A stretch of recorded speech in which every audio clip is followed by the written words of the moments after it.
Gaya ng ibang bagong preso, sumailalim sa normal na proseso si U.S. Marine Lance Corporal Joseph Scott Pemberton pagdating niya kagabi sa Camp Aguinaldo. Dismayado naman ang pamilya Laude dahil doon dinala si Pemberton sa halip na sa bilibid, gaya ng naunang utos ng korte. Balita hatid ni Von Aquino. Matapos sa tulang guilty ng Olongapo RTC sa kasong pagpatay sa transgender na si Jeffrey Jennifer Laude, muling ikinulong si U.S. Marine Lance Corporal Joseph Scott Pemberton sa loob ng Camp Aguinaldo. Mula Olongapo City, mag-alas 9:30 na nang dumating sa Camp Aguinaldo ang convoy ng PNP Lulan si Pemberton.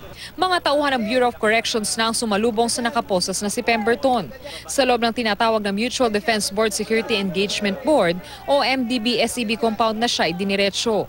Sa text message ni Bucor spokesperson Monsignor Roberto Olaguer, sinabi nitong sumailalim si Pemberton sa ilang proseso para sa mga bagong inmate tulad ng fingerprinting at mugshot.